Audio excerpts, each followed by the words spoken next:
The one real standout, though, from Q3 was George Russell with one of the Formula One laps, possibly of all time. It was an absolute stunner from Russell out of nowhere in the Williams. Well, we're going to get a comparison here of Russell and Lewis Hamilton. And George outqualifies Lewis.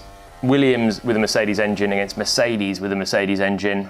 Always in the wet, it's tricky to balance aggression and consistency and having a small margin for error. Now, here, Russell's got one flying lap at the end of qualifying. Hamilton's already done one flying lap. He's on his second push and going for it. So there's a slight difference in strategy for the two teams. Russell, as he comes onto this flying lap, he asks his team, what pace am I looking at? Where's the grip level? Because he's got no banker for it.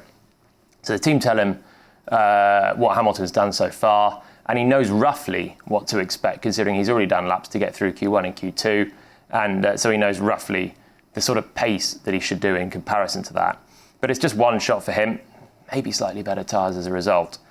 Hamilton, championship contender in the mix, but ultimately outqualified by the Williams. So we start the lap, Russell into the first corner. This is where he does a lot of the damage, actually. Hamilton has a small lock-up on the left front, but look at where Russell goes. Right onto the curb there with his right front. Hamilton is on the conventional wet line. He's had that little lock-up, but he's gone very, very wide. And Russell hooks up an apex curb. You don't often take the curbs in the wet. So often, that's the way that you crash in the wet, is to take the curbs, which remain quite slippery.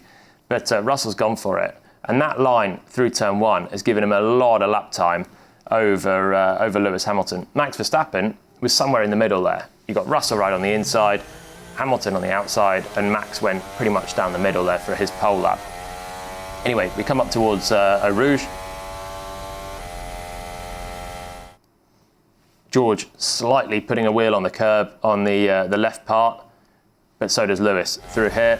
And then they're both running through and using the curb at the top of the hill as well. Eau Rouge, such an important corner when it's not necessarily flat out, because it's got all this run now up the top of the hill and so much lap time to be made. So we get to the braking then for Les Combes, and you can see Russell more to the inside, trying to stay off the conventional dry line, using a wetter line at this part for the braking, and then moving back towards the dry line to open it up to the outside. They're both very similar through that part. They're both very similar through the left as well. But then final part, you've got Russell just nibbling again, a little bit of apex curve here. And we play it through, and Hamilton doesn't get there. To the exit, and a little bit of oversteer for Russell. But again, he's up on that curb, and Hamilton doesn't get there. So George at this point, he's taking a few more chances with his lines, and he's maybe explored already that the curbs are still holding some grip, whereas Lewis is clearly trying to stay off them, which is actually just shortening his racing line. He's basically having to do a tighter line everywhere, rather than, as in conventional dry racing lines, you'd open up the track to give yourself just more cornering speed that you can take. They're very similar down the hill, putting in a lot of speed. Actually, this time it's Lewis that's closer to the curb, not quite on it, and George runs the speed around the outside.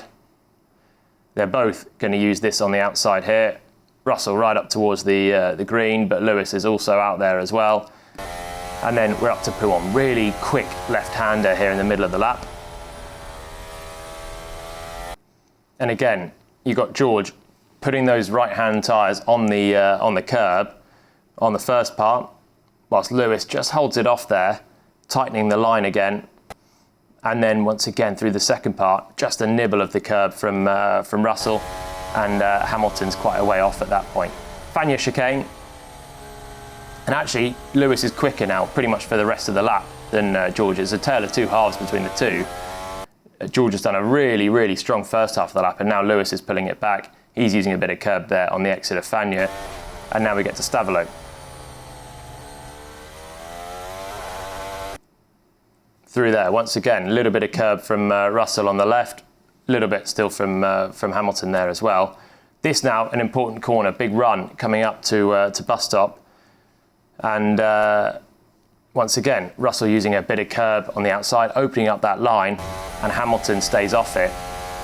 We then go all the way up to the final corner, and this is George Russell in the Williams on for what he must be feeling is an almighty lap, and he goes in super deep on the brakes. He's all locked up there as well, carries the speed, can't quite make it to the curb. This time Hamilton does get there to open his line up, and Russell, I thought he was going to overcook it there and undo all of that work, but managed to keep it to the line.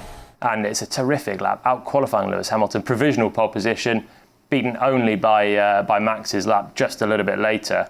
But that lap put him on second place on the grid. Ended up being second place in the race result. And what a performance. The Williams undoubtedly not a bad car in those conditions. When you look at Nicholas Latifi as well, qualifying 12th, out-qualifying a Ferrari. The Williams was okay, but that Russell lap, out of nowhere in Q3, suddenly to be fighting for pole position was sensational. It's a stonking lap. Oh, we've out-qualified Mr. Hamilton. George Russell. P2. Come on! Yes! Yes! Woo! Yes, guys! Oh my God! This is something that's interesting, looking at the data, because Hamilton, you'd normally expect to be right there fighting for pole. Normally it's he and Verstappen that are the two wet weather kings. Verstappen was there, but it wasn't the easiest of sessions for either Mercedes, and they actually were struggling in Q2. In the drop zone, in the final laps, both Hamilton and Bottas managed to jump up well at the end. If that rain had come a bit earlier, they might have gone out in Q2. They didn't find it easy for pace. And this data here shows us something quite interesting. You've got Hamilton in the red, Russell in the blue, and what's interesting here is the straight line speed difference. So you can see through, let's say, into Eau Rouge, the red line, Hamilton is way quicker on the straights. He's then quite a lot slower through this part here, the corner. He's in a little bit deeper, but his minimum speed is a lot slower than Russell, who's much quicker earlier to full throttle. But then look at this, the blast up the Kemmel Straight. The Mercedes starts quite a lot slower, ends up much quicker. So they've made a huge amount of time up on the straight, even in these conditions. Through the corners, it's more advantage Russell, particularly in the faster corners. This corner here, Pouon, the long left-hander, and Russell's minimum speed is way higher than Hamilton's. He's got a lot of commitment, and we can see he's chancing it with the curbs. He's managing to open up the lines a little bit, which is paying back some rewards through the corners. But once again, the Mercedes, when we get to the straights, you can see a little bit there out of Pouon even on that straight. But look at this, the long blast up towards the bus stop, and you can see the red line starts off similar. Actually, Hamilton gets a slightly better run out of Stavelo, but then just extends all the way up to the bus stop, where Hamilton's then earlier on the brakes. We know Russell was super deep, had that lock up, just about got away with it. But the straight line speed of the Mercedes is fantastic. They've got the same engine. They're both powered by Mercedes.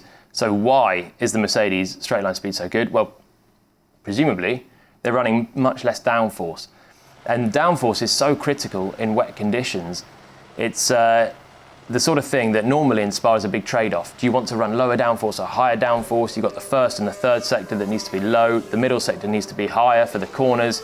Mercedes in the dry on Friday were really quick on those lower downforce sectors, sector 1 and 3. And I think maybe that was holding them back a little bit for qualifying on Saturday, and would have been the case as well with Parc Fermé rules for the race on Sunday as well.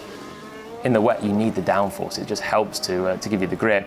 Also, possibly, it helps to allow you to take some curbs as well and open those lines up, as we saw Russell doing. So just a little something there. The two cars powered by Mercedes, the Mercedes and the Williams Mercedes, different strategies, and it was George Russell that came out on top.